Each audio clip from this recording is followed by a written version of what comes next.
Pronto, tá gravando já. Então a gente pode começar discutindo um pouco do que por que é que o Enem gosta tanto desse assunto. E eu vou dizer para vocês que, assim, por um motivo bem simples. Porque, primeiro, é um assunto multidisciplinar, né? E vocês sabem que o Enem adora, né, multidisciplinaridade. O Enem adora, né, brincar com biologia, com química, com física, com um pouquinho disso, com um pouquinho daquilo. E esse assunto é perfeito, porque como vai ficar muito claro, né, durante a apresentação, a gente vai ver que esse assunto é riquíssimo, assim, dá pra gente abordar muita coisa, dá pra gente abordar física, inclusive. E eu confesso que, assim, né, por eu ser estudante de física, eu vou puxar um pouquinho a brasa pra minha sardinha, né? Puxar um pouquinho a sardinha pra minha brasa, né, nesse quesito. E eu vou falar um pouquinho mais algumas vezes, né? Eu posso até meio fugir um pouco mais do tema, mas eu vou falar um pouco mais de alguns conceitos de ótica, de ondulatória.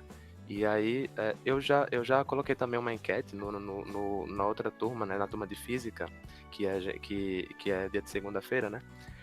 Sobre isso, né, sobre os principais assuntos de física, e eu vi que ótica geométrica e ondas, né, ondulatória, vocês estão mais ou menos assim, pelo menos os que responderam à enquete estão relatando que não tem tanta dificuldade assim. Aí, se alguém tiver alguma dificuldade assim com esses assuntos, qualquer coisa, aí a gente, né, aí é só falar alguma coisa, tá? Nessa apresentação aqui, nessa aula, porque assim, é a primeira aula, né? Então, assim, é mais pra gente se conhecer, é um pouco pra, assim, né, tentar passar um pouco a minha didática pra vocês e tudo mais. Aí, mas o que eu quero é que vocês é, interajam, por favor, comigo, porque é muito esquisito, assim, né? Durante esse ano vocês já devem estar careca de saber, já deve estar até chato ficar repetindo isso. Mas, assim, a pessoa falar com as paredes, assim, é meio, né? Dá uma sensação meio estranha, assim, parece que eu tô doido, enfim. Mas vamos lá, gente. Por que esse assunto é tão importante? Parte 2, né? Parte 1 desse assunto, porque esse assunto é importante, primeiro porque cai no Enem, e segundo porque é um assunto vasto, e terceiro porque esse assunto, como vocês vão ver mais pra frente, ajuda, inclusive, a desenvolver medicamentos contra câncer, ajuda a desenvolver medicamentos de uma forma geral. E também ajuda a gente a investigar por vida em outros planetas, certo? Lembrem bem disso. Mas, para começar, a gente vai ver primeiro um pouquinho sobre duas coisas principais, de como é que a vida conseguiu, né, através de milhões de anos de evolução. Eu acho que todo mundo aqui acredita na teoria da evolução. Se alguém não acredita, né, ou se alguém tem um viés mais criacionista, alguma coisa assim, pode se manifestar aqui e dizer, olha, professor, e tal. Aí a gente pode discutir um pouquinho mais isso. Mas, de uma forma geral, a vida, para tentar aproveitar um pouco mais da energia que chegava na Terra, ela teve que aprender a lidar com a luz do Sol, certo? Ponto final. Não tinha como viver só do calor gerado pela Terra, não tinha como viver só de quimiossíntese, né, de matéria inorgânica que encontrava pela frente, não tinha como. Se a vida quisesse ir mais além do mar, né, porque se vocês não sabem, a vida começou no mar, então, para a vida ir além disso, ela tinha que saber aproveitar a luz do sol. Então, é, através dos milhares de anos de evolução, é, encontrou-se aí um certo pigmento que se chama clorofila. Que esse pigmento praticamente foi assim, né, a sacada genial da mãe natureza para absorver a luz do sol e poder transformar gás carbônico e água em glicose, água também, né, e oxigênio. E assim, a vida explodiu de uma hora para outra. a vida tava restrita às camadas profundas, né, dos oceanos. A vida estava mais por lá, assim, nas beiradas de vulcões submarinos e outras coisas. E aí, de repente, a vida tomou conta do resto do oceano e depois da Terra. Porque, justamente por isso, porque é, se vocês podem ver aqui, se vocês conseguem observar aqui, a gente consegue pegar a luz do Sol e converter em uma molécula, né, em uma coisa que a gente pode usar no metabolismo dos seres vivos. Acho que eles podem usar como bateria, literalmente. Eles podem pegar essa molécula e podem quebrar depois para usar essa energia e armazenar. Ou seja, é, a vida encontrou uma forma de guardar a luz do sol, entre aspas, de pegar essa luz do sol e transformar ela em energia química, né? Em energia da ligação desses átomos nessa molécula. Mas enfim, em contrapartida, né, com essa grande sacada, né, da fotossíntese, a gente tem a quimiossíntese, que não precisa de luz do sol, mas que em contrapartida, né, pega várias substâncias inorgânicas, né, como por exemplo, como a gente vai ver mais para frente, pode ser fósforo, pode ser qualquer coisa que possa ser passível de oxidação, que você possa pegar essa substância, transformar em qualquer outra coisa e no meio gerar energia no processo.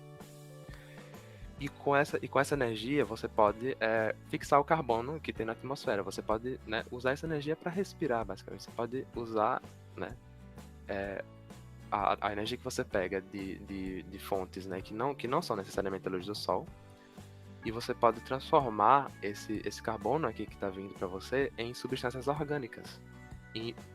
Ou seja, você pode usar, né, o carbono que está disponível na atmosfera, ou seja lá onde é que essa forma de vida esteja, né, porque a gente, como a gente vai ver mais para frente, essa quimiossíntese é mais presente no reino Monera, né, do reino das bactérias, arcobactérias, cianobactérias, enfim, basicamente são essas formas de vida que são mestres em fazer esse tipo de síntese, porque justamente elas aprenderam elas se adaptaram ao meio em que elas estavam inseridas, e o meio em que elas estavam inseridas era exatamente o meio extremo, um meio como na borda de vulcões submarinos, como eu já falei,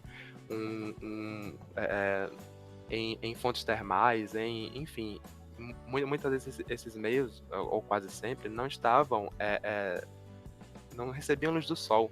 Então elas realmente não têm como fazer a fotossíntese. Sem luz do sol não tem como fazer a fotossíntese. E então elas tiveram que se virar, né? Elas tiveram que aprender a pegar qualquer coisa e transformar em outra coisa, contanto que esse processo gerasse energia, certo?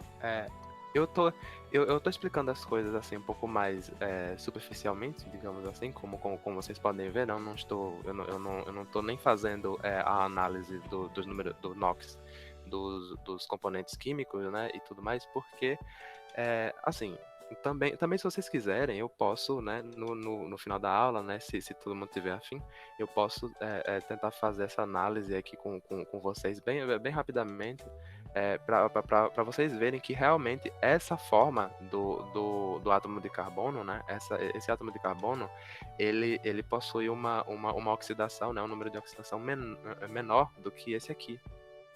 Quer dizer que esse daqui tem mais elétrons disponíveis do que esse.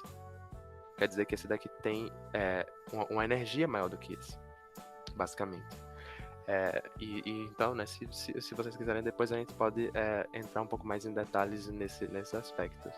Mas, por enquanto, até aqui, alguma dúvida, algum comentário? Nada? Alguém fala, por favor. Oi?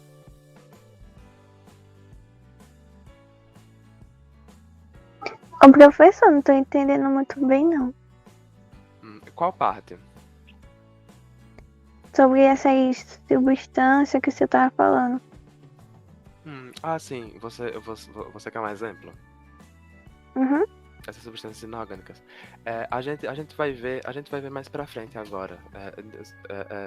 Espera só um pouquinho que a gente vai entrar um pouco mais de detalhe, né? No caso, a gente vai é, é, abordar, né, o fósforo como substância inorgânica. Aí a gente vai ver. Porque basicamente, o que quer dizer substância inorgânica, né? Vocês já estudaram química inorgânica, né? No segundo grau. Vocês já passaram pelo ensino médio, vocês estão no terceiro ano, como é que tá a situação de vocês? Alguém aqui não viu no Professor, ensino médio? Oi? eu tô no Alguém tá falando? segundo ano do ensino médio. Certo. Mas então vocês já viram, não foi? Um pouquinho de química inorgânica, estequiometria. Estequiometria a gente tá vendo agora na minha escola. E esse Pronto. assunto que você tá passando, a gente já viu ano passado. Pronto. Então tá ótimo. Mas eu vou elaborar um pouco mais isso aqui mais pra frente, tá? Um pouquinho de paciência aqui pra vocês, por enquanto. Mas, basicamente, o que eu tô dizendo é que a chave para a vida ser um sucesso, né, é justamente isso aqui. É porque ve- veja só, vamos supor que você é uma bactéria, né? E você só tem essa fonte de energia para você. Só que um pouco acima de você, né? Você é uma bactéria no fundo do oceano. E aí um pouco acima de você tem o Sol. E o Sol é uma fonte muito, muito grande de energia. Você pode usar muita energia para crescer, para se proliferar, né? Para enfim, perpetuar a espécie. E aí eu quero justamente que vocês vejam que essa sacada daqui foi chave para a vida ser um sucesso. Vocês estão vendo isso aqui, não é? Eu espero que sim. Mas eu vou passar para o próximo slide porque eu tenho dois vídeos aí que recomendar para vocês sobre isso, né? Justamente assim, quem era que estava com dúvidas sobre essa parte das substâncias inorgânicas aí, quimiossíntese? Foi Maria Eduarda? Também. Foi, Certo. Ok, então, se vocês tiverem interesse também, eu recomendo muito, muito esse vídeo. Esse vídeo aqui, que tem o título Vida Extrema, do canal Nerdologia. Tá? Que esse vídeo é simplesmente sensacional. Que ele aborda a quimiossíntese, né? Porque é justamente onde tem condições extremas de vida que você tem esse tipo de organismo, né? Que você observa os organismos que pegam as substâncias que estão disponíveis, né, no meio, qualquer coisa, e transformam elas em outra coisa, e daí conseguem tirar energia disso daí. Mas, além disso, tem essa pergunta aqui, porque as plantas são verdes, né? Que é tem todo o vídeo dedicado, né, do Ciência Todo Dia, né? Que é um canal top, é muito bom esse canal. Recomendo para todo mundo.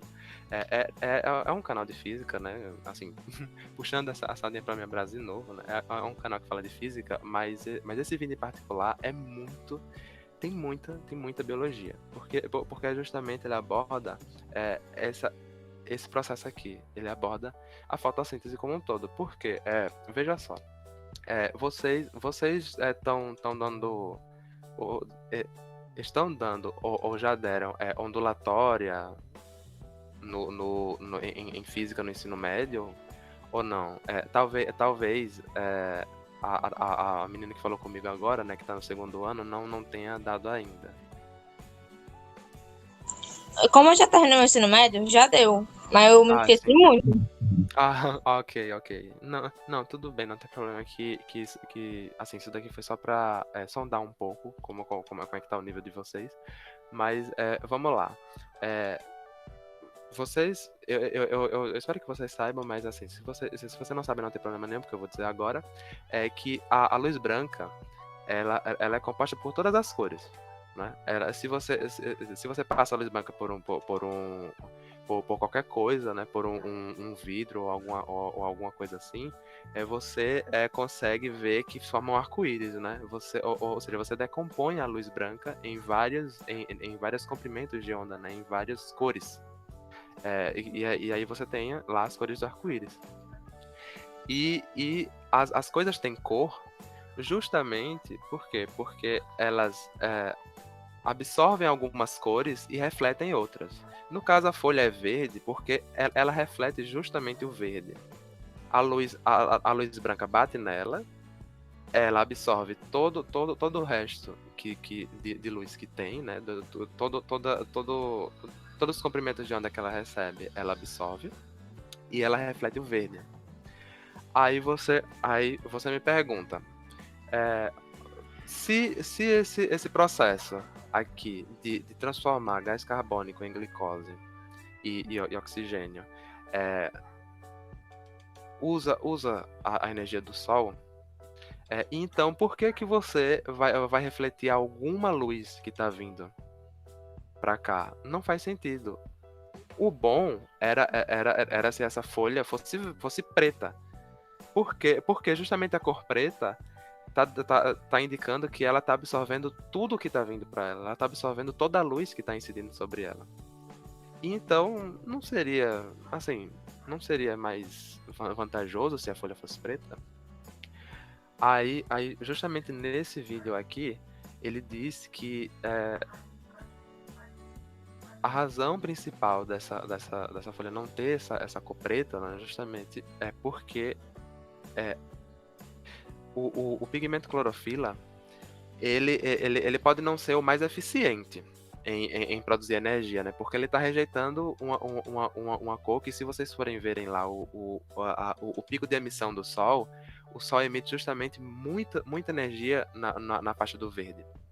Então, é meio que ruim, né? Para a planta rejeitar tanta energia que está chegando para ela. Mas, sim, então, como eu estava dizendo, a clorofila pode não ser o pigmento que é mais eficiente em termos de converter energia, mas ela é a mais estável.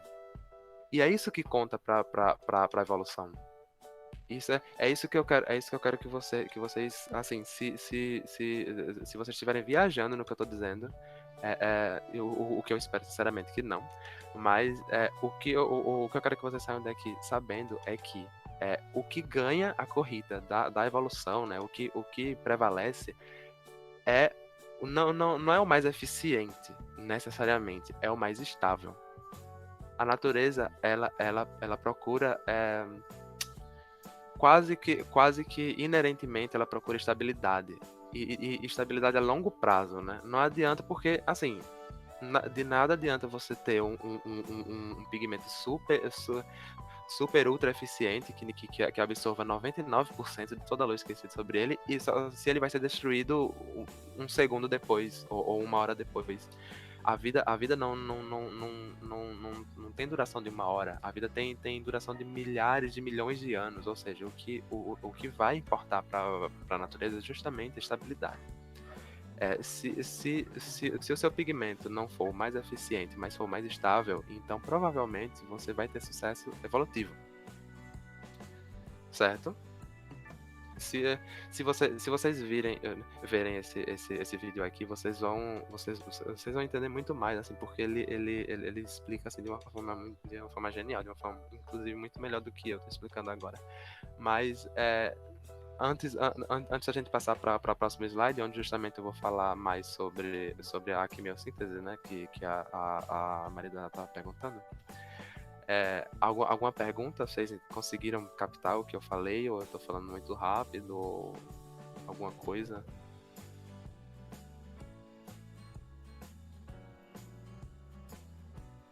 Alguém? Não, entendi sim. Certo. Ok. Top, então. Mais alguém quer se manifestar? Deixa eu ver.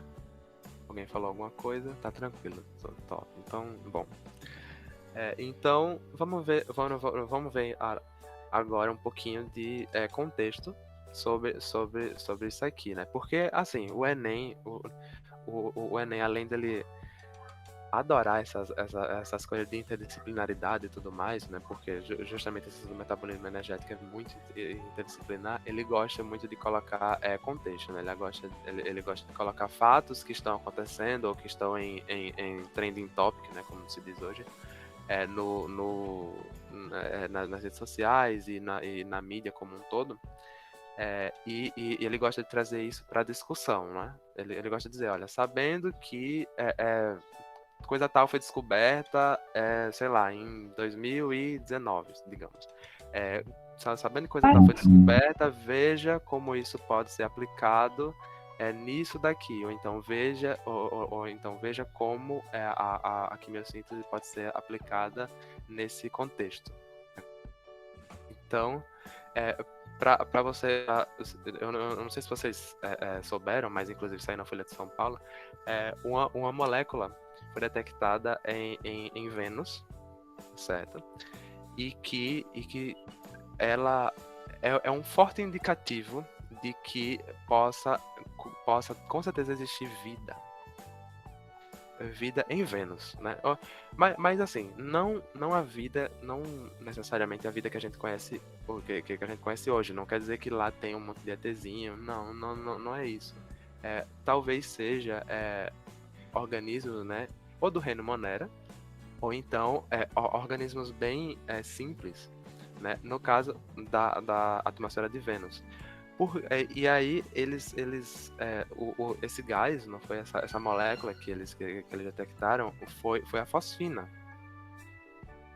E que assim, na Terra é fruto de ação biológica também, mas que assim, né, por alguns processos industriais, por alguns outros processos, né, não necessariamente orgânicos, a gente pode chegar nessa molécula. Inclusive ela é usada, se não me engano, como pesticida, uma coisa assim. Mas assim, por que essa molécula seria um indicativo de uma evidência de que possa ter vida em Vênus? Justamente pela questão que eu falei para vocês da quimiossíntese, porque a fosfina é um dos subprodutos de uma quimiossíntese. Então, a gente pode ver aqui nessa imagem aqui, nesse conjunto de equações estequiométricas que eu tirei da Wikipédia, que existem 3 formas, basicamente, de conseguir essa fosfina, né? Vocês estão vendo que todos eles têm como produto final, né, ou com produto final como subproduto, a fosfina. E uma delas é bem particular, porque é basicamente a queima de fósforo. A queima que eu digo assim, né? Bem entre aspas mesmo, porque assim, se você fizer o cálculo estequiométrico dessa equação aqui, você consegue ver que esse fósforo daqui, esse fósforo, no caso, ele foi oxidado aqui. Ou seja, no processo, para que haja conservação de energia, esse processo tem que liberar energia. Tem que liberar energia em forma de calor, de movimento, enfim. Tem que liberar energia esse processo. E, no caso, seriam essas substâncias inorgânicas, não é? Por que inorgânicas? Porque não necessariamente vem, né, de algum metabolismo de um ser vivo, né? Porque nenhum ser vivo, pelo menos até hoje, que se saiba, não tem como subproduto do metabolismo o fósforo e o hidrogênio. Então é por isso que essas substâncias são chamadas inorgânicas, porque elas são encontradas na natureza, elas não são necessariamente produto de um ser vivo. Mas aqui, nessa imagem daqui, eu quero que vocês peguem esse lado dessa equação daqui e transfiram para cá. Olha, substâncias inorgânicas, oxidação, substância inorgânica, oxidação, subproduto e energia. Vocês estão conseguindo visualizar isso direitinho? Estão vendo que isso daqui é um processo completamente válido para uma quimiossíntese? Sim. Bom, muito bom. E por que que eu descartei os outros dois? Porque, como vocês estão vendo aqui, inclusive, né, nesse parênteses aqui, é, essa, essa, essas duas reações são endotérmicas, ou seja, elas absorvem energia ao invés de liberar. E então, é por isso mesmo que a presença de fosfina, ela pode ser pode indicar que tenha vida em Vênus. Essa reportagem, se não me engano, é de setembro de 2020. Então, quem sabe, né, o Enem pode usar, né, nesse ano, vai que. Se vocês virem sobre isso no Enem desse ano e quiserem me dar uma brigada, assim, diz, olha, caiu no Enem, uma questão que o senhor falou que ia cair. O que eu acho um pouco improvável, mas enfim, vai que. Mas assim, por que exatamente que essa fosfina, né, foi ligada à vida, né? Foi ligada a uma evidência de vida. Se eu mesmo acabei de falar que existem outros processos que não necessariamente estão ligados a metabolismo de seres vivos que podem resultar, né, como subproduto ou como produto final, a fosfina. É justamente porque se sabe, né, que Vênus possui uma atmosfera ácida. E nessa atmosfera ácida não teria como ter fosfina na quantidade que eles encontraram. Perceberam aqui? Então, essa quantidade de fosfina não está compatível com processos naturais que acontecem no planeta ou qualquer outra coisa. Ela está fortemente ligada à presença de vida. Mas, assim, pode ser que os cientistas, né, encontrem algum outro processo, alguma outra reação em cadeia que faça com que essa fosfina fique acima desses níveis, sem que tenha vida. Pode ser, enfim, tudo pode acontecer, mas aí a gente vai ter que ver a cena dos próximos capítulos, né? A gente vai ter que esperar que o pessoal coloque uma sonda lá, ou que resolvam outros problemas de logística, enfim, né, da NASA, enfim. Vão reclamar com o gerente da NASA, isso. Bom, assim, até agora, a gente viu muitas formas de absorver energia, né? De pegar a energia que está disponível no meio e transformar em ou glicose e oxigênio, como a fotossíntese, ou em substâncias orgânicas, né? Como foi o caso da quimiossíntese. Os dois produtos da reação foram esses daqui, né? Os subprodutos dessa reação aqui de oxidação e substâncias orgânicas, certo? Agora, e a gente? Porque a gente também precisa de energia, né? Todo mundo aqui precisa de energia para, enfim, para estudar, para, enfim, muitas coisas. Você precisa de energia. E os seres humanos. Opa. Sim. Para desenvolver as nossas atividades. Sim. Para viver, né? Para viver, para construir, para crescer, né? Quem está em fase de crescimento, para crescer, enfim, para as atividades metabólicas do corpo de forma geral. E nós fazemos isso por meio do ciclo de Krebs, que assim, gente, eu vi esse ciclo de Krebs com muito detalhe em bioquímica na faculdade, e eu vou ser sincero para vocês, eu não me lembro de quase nada. do ciclo de Krebs, porque, como vocês estão vendo, é muita coisa, é muito nomezinho, é muita coisa, é muito, são muitos processos aqui que envolvem o ciclo de Krebs, e eu sinceramente duvido muito que vocês, assim, né, na vida profissional de vocês, a não ser que vocês sejam, né, realmente biomédicos ou químicos, enfim, outras coisas, eu duvido muito que na vida de vocês precisem realmente saber disso passo a passo, porque, vê só, isso aqui é um inferno, isso aqui é muita coisa pra decorar, muita formulazinha, muita moléculazinha, enfim. Então, o que eu vou fazer aqui é dar um resumão para vocês sobre como é que funciona o ciclo de Krebs. E assim, o ciclo de Krebs também é chamado de ciclo do ácido cítrico. Né? O que é assim, né? Vai que de repente o Enem decide inovar e diz assim, olha, não, você tem, de acordo com o ciclo do ácido cítrico, aí vocês ficam, nossa, uau, nunca ouvi esse nome na minha vida. Não, é o ciclo de Krebs, tá? Ou seja, relaxa, sossega. E então eu vou só dizer os objetivos finais desse ciclo, o que ele representa e como é que essa imagem se relaciona com essa. Tá? E como é que esse ciclo se relaciona com a fosforilação oxidativa, certo?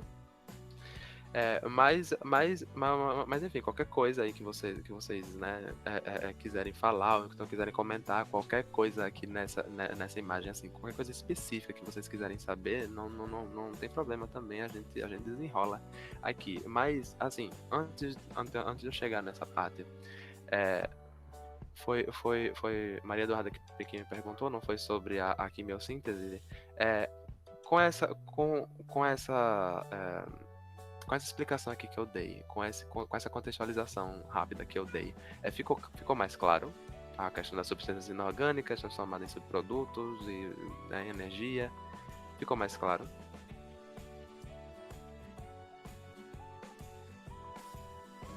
Dá pra entender, professor. Pronto.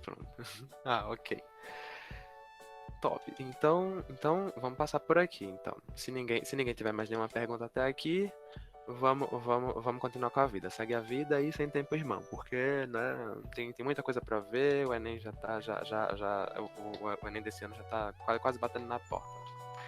Então, vamos lá. O que acontece no ciclo de Krebs não é uma respiração, certo? É um conjunto de reações químicas, sabe? E nessas reações químicas o oxigênio não se envolve, certo? É uma respiração, como eu posso falar, uma respiração anaeróbica, certo? O oxigênio não toca nessas etapas de aqui. Vocês podem ver que em nenhuma delas tem a oxidação de alguma coisa.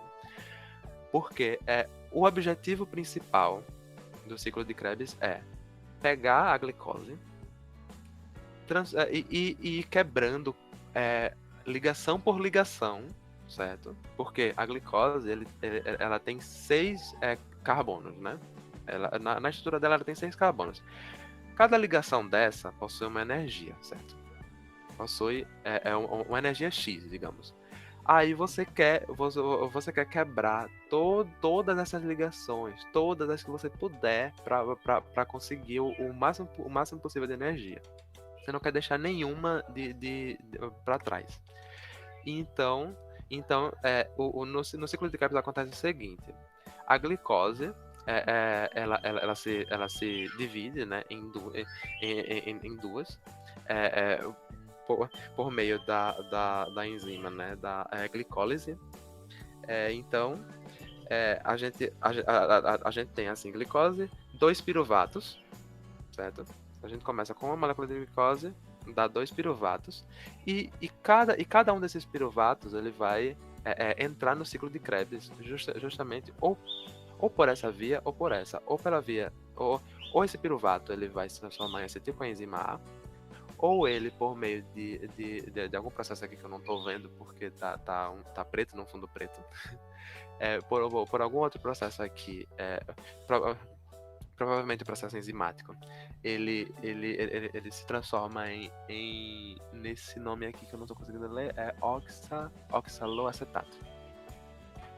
Ou ele se transforma nisso aqui, ou ele se transforma em acetilcoenzima A. E aí, a partir disso aqui, é que ele vai entrar no ciclo de Krebs, né? E assim, depois de tudo isso, né? Depois dessa cadeia de reações químicas, vão resultar em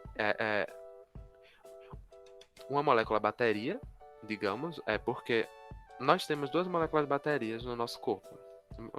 Moléculas baterias entre aspas, tá, gente? Esse não é um nome, né, cientificamente correto, mas enfim. Que são moléculas que a gente usa para armazenar energia para poder usar ela depois. Que é o GTP e o ATP. Certo? E nesse processo aqui, ele gera um GTP. Então, assim, mesmo é exatamente por isso que, mesmo se você não tiver oxigênio por, né, um breve período de tempo, você consegue se manter vivo porque você ainda consegue produzir um pouco de energia, né? Você ainda consegue produzir um pouco de GTP por meio do ciclo de Krebs. Certo? Mas os produtos principais desse ciclo aqui que a gente está vendo são os NADHs, né? Que vocês estão vendo que aqui tem uma coisinha aqui que se chama NAD. E depois de ele passar pelo ciclo de Krebs, ele adquire um hidrogênio, né? Ele adquire um próton, digamos assim. Então, ou melhor, um elétron. E então, sim, aí nós temos o NAD se transformando em NADH e outro camaradinho aqui que é o FAD se transformando em FADH. FADH2, né, no caso. E vocês estão vendo que desse ciclo daqui saem 2 NADHs ou melhor, 3 NADHs e um FADH2. São justamente esses produtos daqui que a gente vai lá na mitocôndria da célula e vai fazer a mágica acontecer por meio de uma bomba de hidrogênio. Antes de explicar exatamente como é essa bomba de prótons, né, essa bomba de íons de hidrogênio, vamos pensar numa bomba normal. Certo? Não é a bomba que a gente tem em casa, por exemplo. A bomba que né, faz a água ir de um ponto mais baixo a um ponto mais alto. Certo? Fisicamente falando, o que acontece numa bomba? Você pega uma coisa que tem energia potencial, né? Digamos que tem energia potencial 0. Né? Isso é um termo da física, tá, gente? Se o que eu estiver falando aqui não tá claro, ou se vocês estão viajando, pode falar que a gente dá um jeito aqui que a gente desenrola, certo? Mas o importante é que você está levando a água de um ponto em que a energia potencial dela digamos que seja 0. E você tá puxando, né, essa água, você tá levando ela para um ponto em que ela tem uma certa energia potencial, digamos X. Então, no processo, vocês concordam que para a água estar para água que está no nível mais baixo, para a água que está no nível mais alto, você precisa gastar energia, porque ela não vai subir espontaneamente, né? Ela não vai chegar e, né, isso não acontece. Ela não sobe espontaneamente. Você tem que gastar energia para que essa água vá do nível mais baixo para o nível mais alto. E na volta, né, também, se você tiver o contrário, se você tiver se você tiver água, né, com uma certa energia potencial e levar ela para uma energia potencial menor, você tem o contrário, né? Você tem a geração de energia, porque aí a água está transformando a energia potencial que ela tem em energia cinética, né? Em movimento. Então ela está descendo e no que ela desce, se você mantiver a bomba lá, né? A bomba não vai mais agir como uma bomba, vai agir como um gerador de energia. certo? Tá claro? Sim. Sim, ok. Então, é mais ou menos isso que está acontecendo aqui. Porque eu não sei se em química vocês já deram ou já tem algum ponto sobre isso. Tem a questão da osmose, né, osmose reversa, difusão facilitada, um monte. Tem todos esses ciclos aí que dizem justamente o seguinte: se você tiver uma concentração menor de íons hidrogênio aqui dentro dessa matriz mitocondrial, né, que a gente chama de matriz mitocondrial. Se você tiver uma concentração menor de íons hidrogênio aqui dentro do que você tem aqui fora, naturalmente esse hidrogênio que está aqui fora vai querer voltar para dentro, certo? Mais ou menos como a água. A água que está em cima, né? Se você abrir a válvula, né? Se você abrir a torneira, ela vai escorrer, certo? E o que a gente está fazendo aqui é basicamente usando a energia do que está vindo do ciclo de Krebs, né? Que foi usada para converter NAD em NADH e FAD em FADH2. A gente está usando esses NADs e esse FADH2 para bombear os íons de hidrogênio de dentro para fora. Porque, inclusive, vocês podem ver aqui que tem três proteínas aqui, que tem três... tem três proteínas aqui que estão fazendo justamente o bombeamento dos íons de hidrogênio de dentro para fora da célula, para justamente criar o que a gente chama de gradiente de concentração. Guardem esse nome. Esse nome pode ser meio esquisito, mas enfim. A gente fala que... Professor, o que é gradiente de concentração? A gente chama de gradiente de concentração uma diferença de concentração. É basicamente a mesma coisa. Porque aqui você está vendo que tem mais íons de hidrogênio do que aqui dentro. Então a gente disse que a gente está criando, né, tá forçando os íons de hidrogênio a saírem da matriz mitocondrial para justamente criar um gradiente de concentração, para criar uma diferença de concentração entre a parte de fora e a parte de dentro. Tá dando para ver isso daqui, né? Que tem muito mais íons de hidrogênio aqui fora do que aqui dentro. Então a gente disse que aqui... Sim, obrigada. Entendi agora. Ok, top. Então, a gente consegue ver que a gente está usando justamente o NADH e o FADH2 para bombear o hidrogênio dentro para fora, usando essas quatro estruturas, né, essas quatro proteínas. Se não me engano, o nome dessas proteínas são intermembranase, alguma coisa assim. E aqui, nesse ponto daqui, é a chave. É a chave para vocês entenderem por que tudo isso está acontecendo. Por que a gente está pegando os íons de hidrogênio daqui de dentro e está colocando para aqui de fora para criar esse gradiente de concentração. Porque justamente essa proteína, né, que é a ATP sintetase, ela está colocada aqui porque quando esses íons de hidrogênio voltarem para a célula, essa proteína daqui está colocada como se fosse um motor. Quando esse íon hidrogênio passa por aqui, ele gera movimento. Ele movimenta uma espécie de motorzinho, assim, né? Não é exatamente isso. Deixa eu tentar explicar melhor para vocês. Como se fosse uma molécula aqui que está arranjada de certa forma que ela pode girar, sabe? É como se fosse uma hélice de um motor. Ela é uma molécula que está colocada de tal forma que quando esse íon hidrogênio passar por aqui, essa molécula ela vai girar, como se fosse uma hélice de um motor. Aí no que ela gira, ela vai pegar esse ADP, né, essa adenosina difosfato, né, que está aqui, vai juntar com um fosfato, né, com um grupo fosfato e vai se transformar em ATP.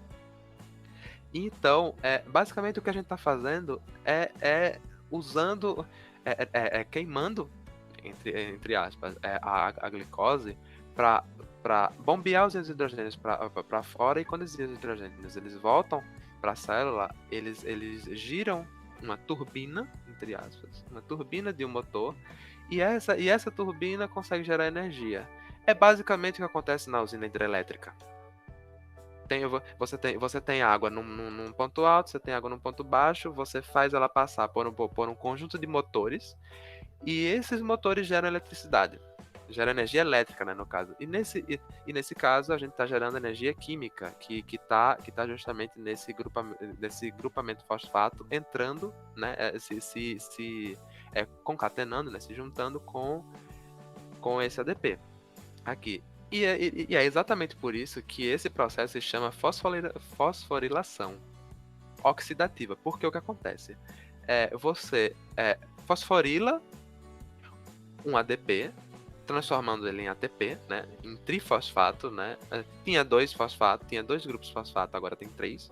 Você fosforila esse ATP e vocês não perceberam ainda, porque eu escondi essa informação de propósito, que aqui, durante essas reações que acontecem com o FADH2, com o NADH e tudo mais, a gente obtém, né, água, e a gente consegue entregar, digamos assim, o CO2, né, ou melhor, o átomo de carbono a um oxigênio. Porque o que acontece na respiração? A gente está pegando os íons, as ligações entre os carbonos, né, da glicose. A gente tá quebrando elas, e esses carbonos eles não podem ficar sozinhos, né? Eles não podem ficar ao léu. Eles têm que você tem que entregar esse carbono a alguma outra entidade, né? Alguma outra coisa que consiga oxidar o carbono. E esse agente oxidativo é o oxigênio, certo? Por que necessariamente o oxigênio?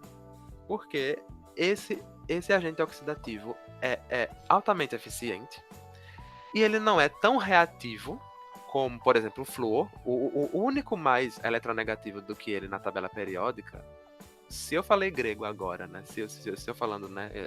Ele é menos eletronegativo do que o flúor. Nessa frase, se você não entendeu o que significa eletronegativo, se manifeste, por favor, porque, enfim, não quero ser responsável por ninguém aqui ficar voando nessa coisa, mas basicamente o que é? Você tem o flúor, que é o elemento mais eletronegativo da tabela periódica, e o oxigênio está quase no mesmo nível do flúor, só que ele é um pouco menos. Ele é um pouco menos eletronegativo, mas ainda assim ele ainda ele ainda reage muito fácil com as coisas. Ele inclusive justamente por isso que ele é o comburente das combustões, né? Quando você coloca álcool ou gasolina para queimar, o comburente é justamente o oxigênio, porque isso daqui tem um alto poder oxidativo, certo? Agora, guardem essa informação de que o oxigênio tem um alto poder oxidativo para o que eu vou dizer a seguir, né, que é justamente a formação de radicais livres. Eu acho que isso daí vocês muito provavelmente já ouviram falar. Se vocês não ouviram falar, né, pode ou levantar a mão, ou então, né, falar no chat, ou se manifestar aqui, normal, não tem problema. Mas assim, esses radicais livres geralmente estão ligados a uma coisa ruim. Geralmente estão ligados a envelhecimento, a tratamentos, mais tratamentos, sei lá, estéticos e outras coisas para você, sei lá, para ter mais longevidade ou ter mais, enfim. Esses radicais livres geralmente estão ligados a coisas ruins, e não é para menos. Porque vejam aqui que vocês estão vendo que nesse processo, vamos supor que alguma coisa deu errado nesse processo e você não conseguiu juntar exatamente o carbono com o oxigênio, certo? E você não conseguiu entregar a ele o carbono. E então, vocês percebem que esse oxigênio daqui, ó, como está explicado aqui, olha, aí você pega o oxigênio, né, você dá a ele um elétron, e aí você percebe que formou-se aqui um oxigênio, né, um O2, com um elétron a mais. Isso aqui é que é o radical livre. Porque o que acontece? O oxigênio, ele já é bastante reativo, ele sozinho. Assim, ele aqui, ele já é bastante oxidativo, ele quieto na dele. Imagina você dando um elétron para ele, e ele vai ficar ávido por reagir com alguma coisa. Certo? E são justamente esses radicais livres que assim, né? Porque você tem uma coisa altamente reativa numa matriz mitocondrial. Na matriz mitocondrial, bem pertinho dela tá o DNA da mitocôndria, né? Tá o código genético da mitocôndria. E então, você tá com uma coisa altamente reativa perto de uma coisa tão delicada que é a molécula DNA. E então, se esse radical livre conseguir, né, escapar, conseguir sair por aqui, conseguir ficar livre dentro da matriz mitocondrial, ele pode acabar encontrando o DNA da mitocôndria e pode acabar quebrando ela, ou pode acabar danificando o DNA mitocondrial. E aí, quando esse DNA mitocondrial é alterado, né, como é danificado, em tal ponto em que a mitocôndria não consegue mais fazer o metabolismo dela, essa mitocôndria vai morrer e consequentemente a célula também, porque como é que a célula vai viver sem energia, né? Porque é justamente a mitocôndria que dá a grandíssima parte da energia da célula. E então, esses radicais livres são um perigo para a sua saúde, e são justamente esses radicais livres que causam também, um dos fatores são esses radicais livres que causam o envelhecimento celular, ou envelhecimento celular precoce, ou como muitos livros chamam, estresse oxidativo. Guardem isso, que esse tema é importante. Estresse oxidativo. E como evitamos, professor, esse envelhecimento da nossa célula? Ótima pergunta, inclusive eu queria falar, né, da próxima vez. Vocês estão vendo aqui que eu coloquei aqui antioxidantes, né? Porque o que acontece?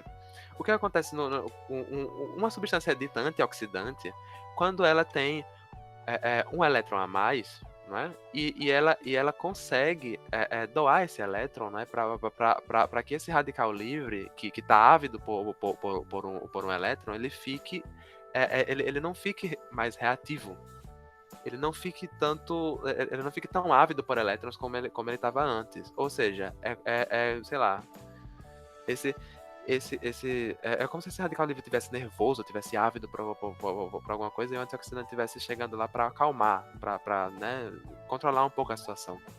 Porque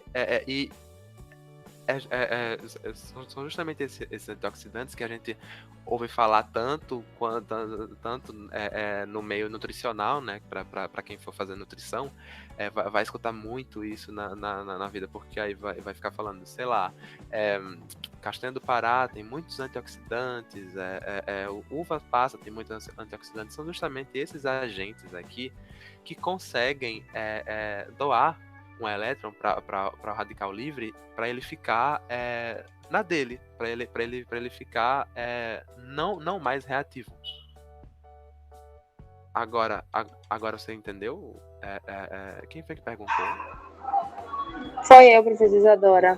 Eu entendi. Então, no caso, as moléculas de antioxidante doa para esse coisa livre, o elétron livre, aí fica meio equilibrado, né? No caso, né? O equilíbrio, né? ele fica equilibrado, porque aí é justamente isso aqui tá em inglês aqui que tá um elétron que não tem par, né? Um elétron ampere, né? Não sei exatamente como é que seria a tradução, mas é um elétron que está sem par. Porque quando um elétron tá sem par, a natureza busca sempre o equilíbrio, né? E ele fica tentando encontrar um outro átomo a qual ele possa se ligar e conseguir preencher essa lacuna dele. Entendeu, Isadora? Entendi sim, professor. Obrigada. Certo, nada. Mas então, assim, esses radicais livres, eles se formam naturalmente, né? Mas existem maneiras de você formar mais radicais livres do que o normal. E agora é que vem lá o pessoal de nutrição, né, para me ajudar, porque o pessoal de nutrição, ele geralmente tem algumas vertentes assim que estão bem altas hoje em dia, inclusive, que é uma dieta baixa em carboidratos, né, que é low carb, não sei o que, enfim. Eu não sei se tem alguém aqui que faz essa dieta, mas é basicamente você é o oposto de uma dieta hipercalórica. Como assim? O que eu quero dizer? Uma dieta hipercalórica é justamente quando você come muito mais do que você precisa. E que é mais ou menos isso que você tem que fazer. Mais ou menos não. É exatamente isso que você tem que fazer quando você quer, entre aspas, criar massa muscular, né? Aquele que as academias de hoje em dia, né, falam muito em não, se você quiser ter massa, se você quiser crescer, se você quiser virar monstro, enfim.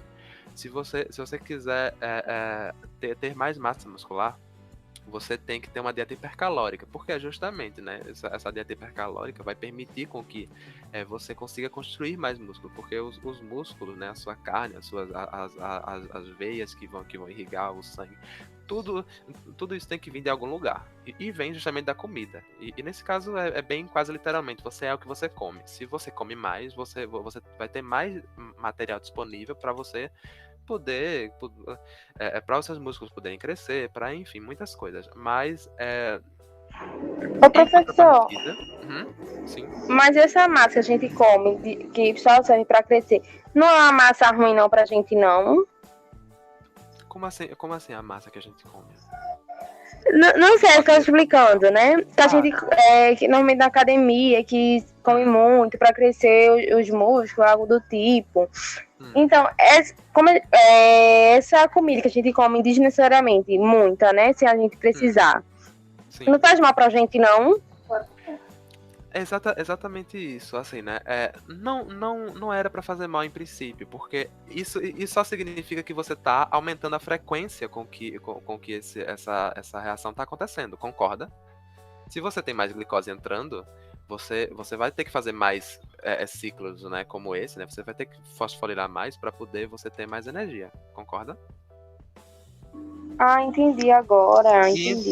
Então, nesse caso, não era para fazer mal. Só que com o aumento da frequência da fosforilação oxidativa, quando isso aqui fica muito frequente, concorda para mim, concorda comigo que se esse ciclo se repetir várias e várias vezes, vai aumentar cada vez mais a probabilidade de você ter mais radicais livres no seu corpo?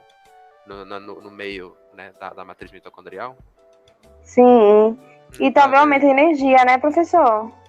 Exatamente. Essa energia que você consegue vai aumentar, certo? Essa quantidade de ATP vai aumentar.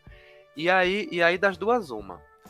Ou seu corpo vai notar que você está com muita energia disponível e vai querer guardar essa glicose na forma de gordura, né? Que é justamente o processo de né, você engordar, né? Você, né, ter mais gordura corporal. Ou você usa essa glicose para fazer gordura, ou você simplesmente constrói, né? Você constrói mais ATPs, se a sua demanda de energia for alta, E aí, esse processo vai se repetir muitas vezes e a probabilidade de você ter mais radicais livres na matriz mitocondrial vai crescer. E então, teoricamente, assim, né, não era para fazer mal. Assim, se você comer demais, não era para fazer mal. Só que o problema é justamente esse, que se você aumenta a frequência, você aumenta a quantidade de probabilidades de isso aqui dar algum erro, sabe? É como o processo de replicação da célula. Se você aumenta muito a replicação da sua célula, né? Se você multiplica demais as suas células, você aumenta muito mais a probabilidade de chegar a alguma mutação ruim, correto? E é E mais ou menos pode isso que também do vírus, acontece. né, professor? Pode ser Exatamente. comparado também?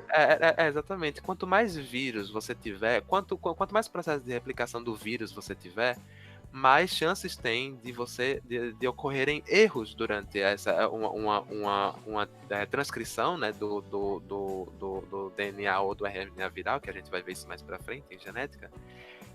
E mais probabilidades você vai ter de terem pequenos erros em uma base ou outra, em uma coisa ou outra. E com isso você vai ter mais probabilidade de mutações, né? E é exatamente isso que acontece aqui. Se você repete esse processo muitas vezes, você é mais passível de ter erros. E com esses erros vem os radicais livres e vem o processo todo que eu lhe falei. Certo? Alguma pergunta até aqui? Alguma coisa não ficou clara? Alguma coisa você quer que eu elabore um pouco mais? Não, professor, eu entendi. Bom. Ok, obrigado. Obrigado aí pelo seu retorno. Parece. É bom ter pelo menos uma pessoa falando, né? Mas, enfim, né? O bom é que mais pessoas, né, participassem da aula.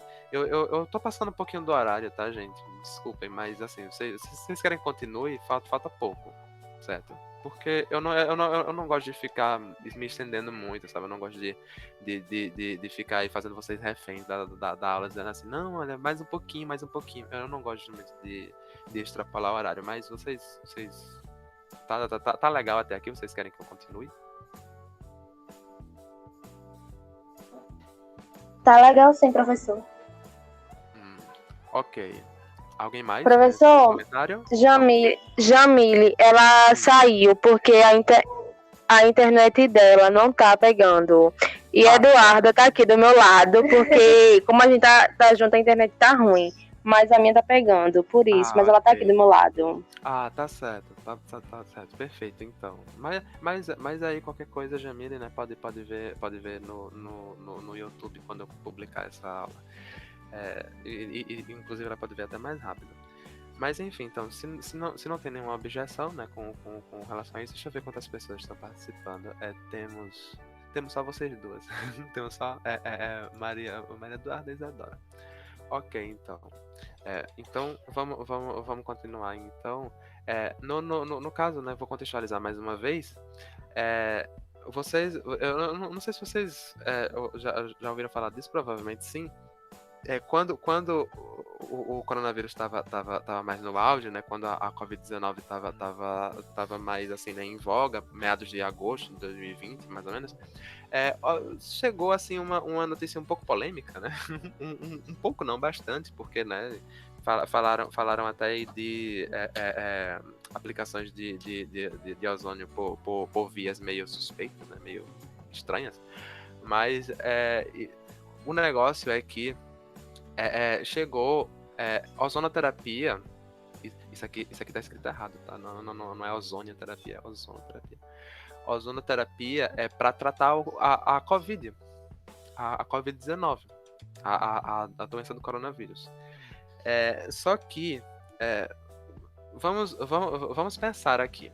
Porque olha, justamente como vocês podem observar aqui nessa legenda, pode ser perigoso. Por que pode ser perigoso, assim? O ozônio vocês sabem, né? Que é o O3, né? Que a molécula de ozônio é O3, né? Que forma a camada de ozônio, e vocês, assim, né? Eu não sei se vocês sabem também, mas o ozônio... sabe o oxigênio, o gás oxigênio? eu falei antes que ele é um agente altamente oxidante, já nessa forma. Agora, imagina você ter um oxigênio a mais nisso daqui. Vocês estão acompanhando, vocês estão vendo aqui que isso daqui vai ser uma coisa exorbitantemente oxidante. Então, Como assim, professor? Muito oxidante?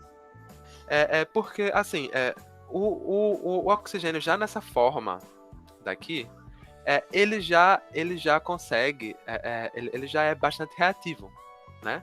Ele reage muito com qualquer coisa. Inclusive, como eu falei, ele é justamente o comburente na combustão, né? No processo de combustão tem o combustível, né? Que pode ser a gasolina, e o comburente que geralmente é o oxigênio. Porque ele é um gás altamente reativo. O átomo de oxigênio ele é um gás muito eletronegativo. Ele é um átomo muito eletronegativo. Então, a partir do momento em que você assim, o O2 ele já é bastante oxidante. Se você colocar mais um oxigênio aqui, concorda que aqui vão estar sobrando 2 elétrons aqui, porque o oxigênio tem quantos elétrons na camada de valência? Tem 6. Tem 6 elétrons na camada de valência. O número de oxidação dele é -2, certo? Porque o que isso significa? Significa que falta nele 2 elétrons, certo?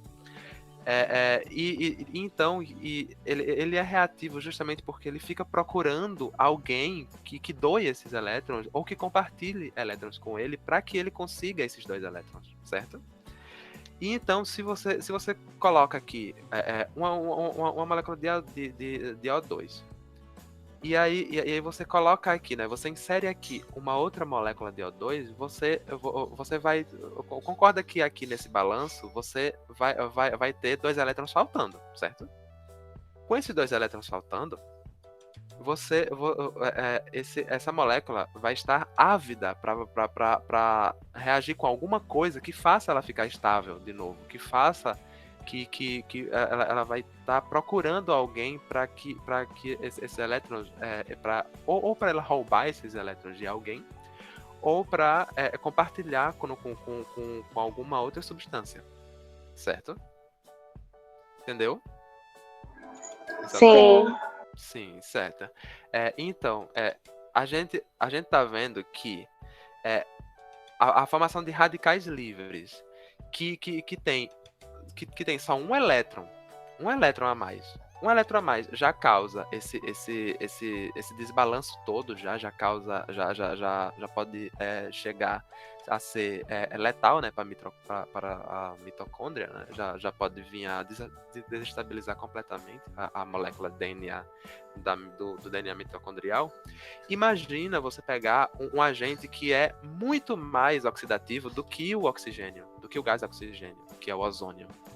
E então, essa substância em contato com o sangue, porque justamente, né, eu não sei se vocês conhecem as aplicações de ozonoterapia, mas assim,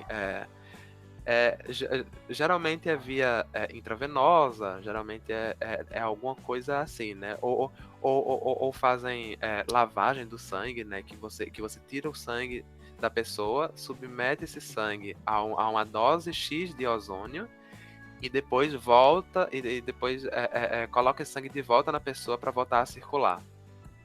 Vocês entenderam como é? É tipo você Sim. pegar o seu sangue, tirar do seu corpo e lavar, entre aspas, né? E submeter ele a alguma outra coisa. Ou então, sei lá, passar alvejante ou alguma coisa assim e voltar pro seu corpo.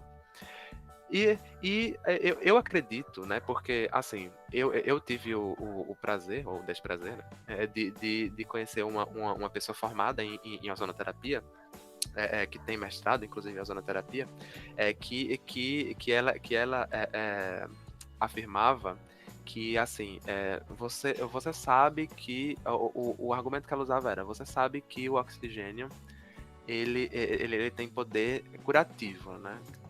É curativo entre aspas, gente. por favor, né? O oxigênio, assim, a gente respira o oxigênio e ele consegue restaurar coisas, né? Ele consegue cicatrizar as coisas, não sei o que. A gente obtém a energia da gente, né? Usando o oxigênio. Então, imagina você pegar um oxigênio que tem mais potencial ainda de curar, alguma coisa assim. Foi mais ou menos esse argumento que ela usou.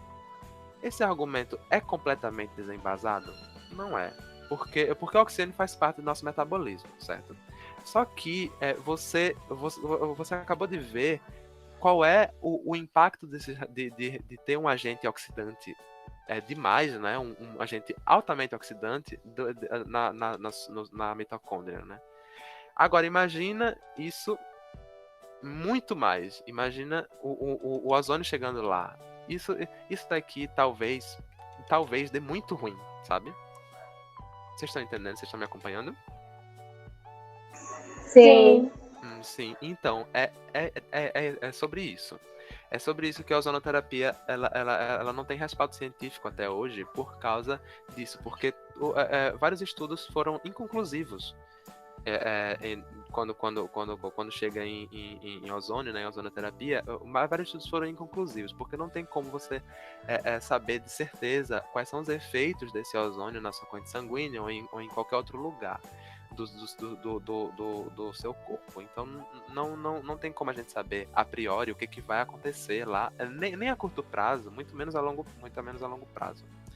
Então, né, justamente por isso que as entidades competentes, né, de saúde alertam sobre isso, com muita razão. E assim, como vocês podem ver aqui, né, caso não tenha ficado claro antes, desculpa, gente, é que eu sou gago, tá? Eu espero que vocês tenham entendendo mais ou menos, ou então que não esteja tão insuportavelmente chato. Porque eu já tenho um professor gago e eu sei que é uma coisa horrível. Mas enfim. Então, gente, isso daqui. Professor? Sim. Desculpa, mas mesmo o senhor sendo gago não, nem parece, porque o senhor tá mandando bem, tá dando pra explicar e eu tô entendendo muito bem. Se preocupe não, tá? Obrigado, Isadora. Quem falou isso foi a Isadora, não foi? Eduarda. Obrigado, valeu mesmo. Daqui pro final do curso eu vou aprender o nome de vocês, mas enfim, a gente certo, valeu mesmo.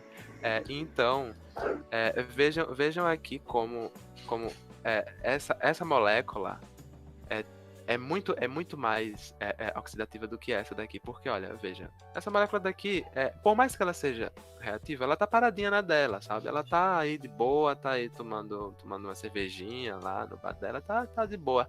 Só que aí chega um intruso aqui e insere elétrons a mais, né? E coisas que não deveriam estar lá.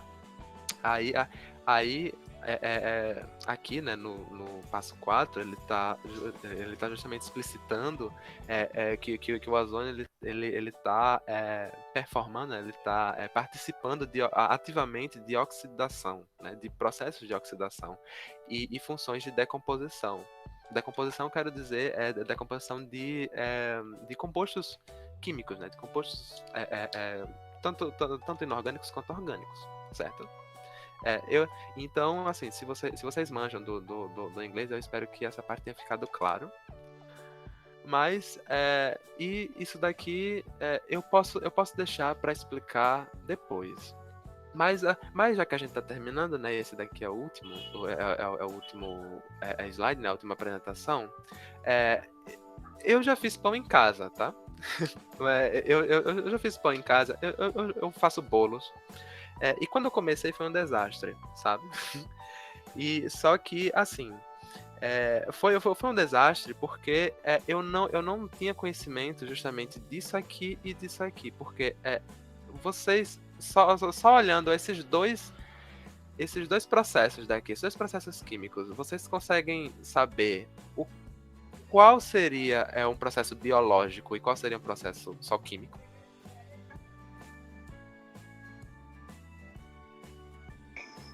Ah, sim, professor. Nossa, eu sei que é a parte da fermentação, que se divide em três, né? Mas eu não peguei, quando eu estudei, eu não peguei muito sobre a fórmula, não, professor.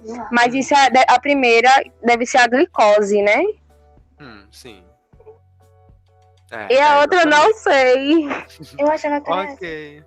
Ok, tudo bem. A gente vai ficar. A gente vai detalhar isso daqui. Foi só pra instigar um pouco vocês a olharem assim com um pouco mais de senso crítico sobre isso. Porque, veja só, pra gente fazer pão, a gente geralmente usa o fermento biológico seco, né? Ou o fermento biológico seco ou o fermento biológico fresco.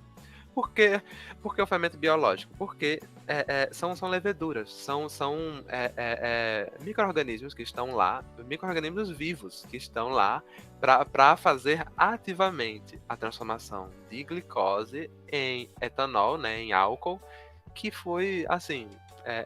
Quando eu fiz o meu pão, quando ele saía ruim, né, ou quando ele saía meio cru, ele sempre saía com um gosto de álcool, né, com gosto de cachaça, né, vamos ser sinceros, com gosto de cachaça. Aí eu não sabia por quê, por causa disso, porque essa glicose aqui que está disponível para o fermento biológico, para esse micro-organismo, ela tá se transformando em etanol e em gás carbônico, né? Justamente isso, esse carbono aqui, ele tá sendo entregue ao oxigênio, né? Que o oxigênio, por ser muito mais eletronegativo do que o carbono, ele tá fritando o carbono, basicamente. Ele tá pegando todos os elétrons desse carbono e dizendo são meus, nem chega nem perto. E então a gente tá queimando, né? Queimando, entre aspas, a glicose por meio de uma enzima, né? Justamente porque o que eu achava que vocês iam, né? Meio que instalar, né? Dizendo, não, isso daqui é o biológico. Foi a presença da enzima, né? Porque, assim, né? Em questões de química, né? Em coisas meramente químicas, coisas inorgânicas, geralmente não tem enzima envolvida. Aliás, não tem enzima envolvida. No máximo tem um catalisador, né? Que é uma substância que participa da reação, só que no final ela não sofre alteração na concentração dela, né? Ela participa da reação, ela vai, acelera a reação, mas ela fica quietinha no canto dela depois, né? Ela sai como se nada tivesse acontecido, né? Ela vai, né? Faz o trabalho dela e sai como se nada tivesse acontecido. E a enzima é mais ou menos do mesmo jeito. Ela vai pegar isso daqui, vai arranjar isso daqui de alguma forma que vai possibilitar a quebra dessa molécula em etanol e em gás carbônico, certo? No caso, é exatamente por isso que a gente precisa colocar o pão para fermentar, né? E que ele precisa ficar lá um tempinho, porque justamente, né? Tem tempo desse fermento biológico conseguir se multiplicar e conseguir metabolizar, né? Toda a glicose que a gente viu em etanol e em gás carbônico. Além disso, por que é que quando você coloca, né, os ingredientes no pão, você não pode colocar coisas quentes, né? Você não pode colocar, sei lá, o leite quente, você não pode colocar uma água quente.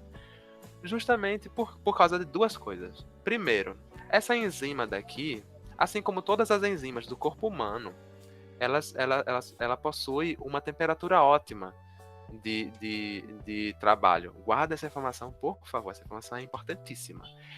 Uma enzima, ela tem uma temperatura ótima e um pH ótimo, certo? O que quer dizer isso? Quer dizer que se você fugir muito dessa temperatura, essa enzima não vai conseguir trabalhar bem. Essa enzima não vai conseguir performar o trabalho dela muito bem. Então, se a temperatura for muito elevada, primeiro que você vai matar o fermento, né? Você vai matar os micro-organismos que estão lá, se eles não forem resistentes à temperatura. Que é o caso do fermento biológico seco, né? O micro-organismos do fermento que a gente usa. E segundo é que você vai levar essa enzima para uma temperatura que não é a temperatura ótima de trabalho dela. Então vai demorar bastante, vai demorar muito mais para essa reação acontecer, ou muito pior, você pode desnaturar essa enzima, né? Porque a enzima é uma proteína, e você pode desnaturar essa enzima, assim, tipo, em minutos. Você pode destruir essa enzima e ela não vai mais ter efeito nenhum, e você vai simplesmente, além de matar o seu fermento, ainda vai impossibilitar a enzima de trabalhar, né? Você vai destruir a enzima. Mas... Ô, professor, Sim.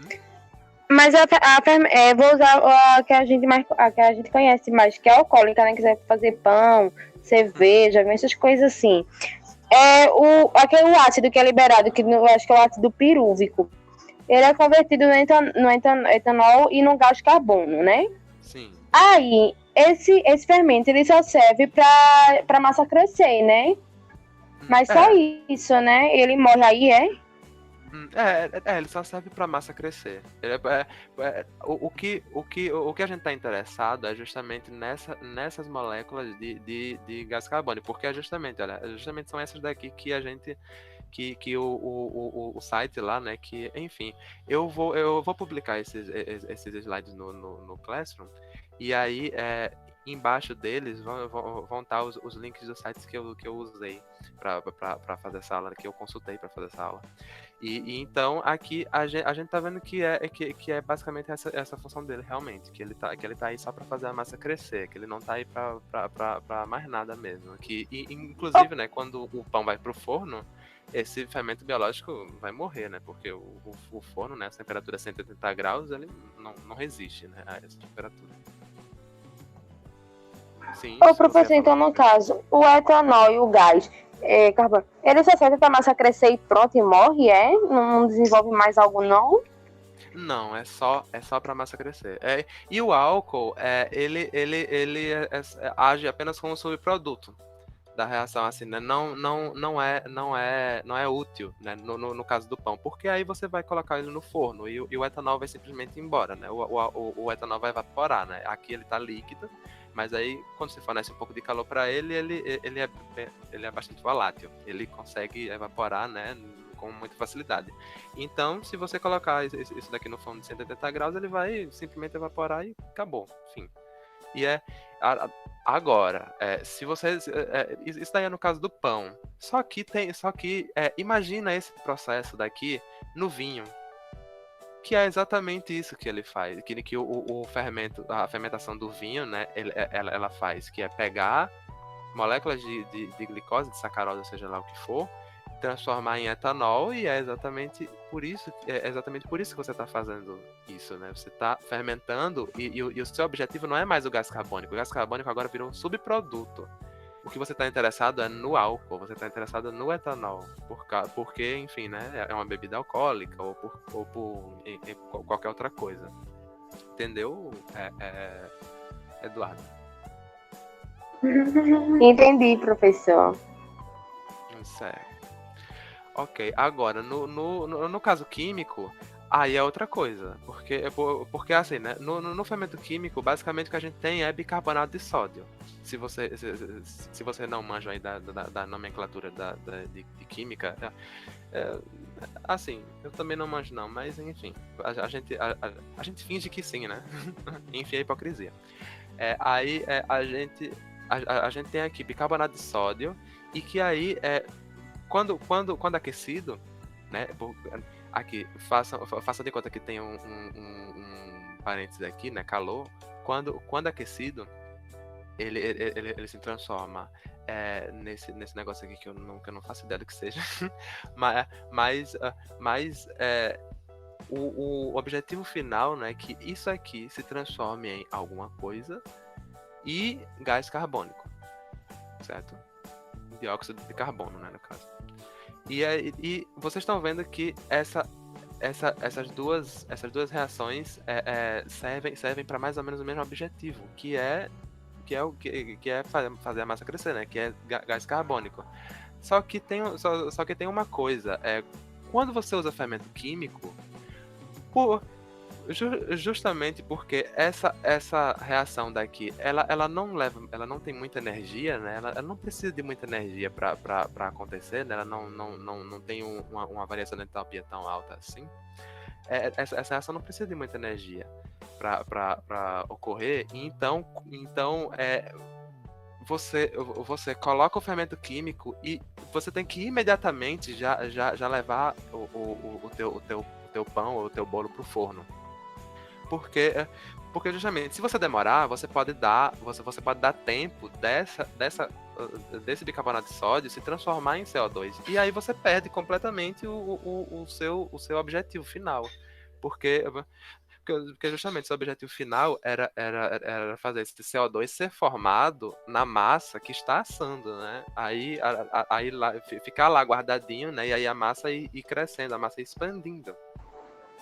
Ah, Certo. então no caso, toda essa fermentação, todo esse processo é só para formar o gás carbônico, professor? Só isso, apenas Oxe, isso. meu Não tem mais nada. Tem mais nada daí, não é para ficar gostoso, não é para ter alguma coisa, não, é só com esse objetivo, é só fazer gás carbônico. Entendeu? Entenderam? Tá tudo certinho? Sim, entendemos. Entendemos. Pronto, aí só isso daqui, que eu já me estendi demais.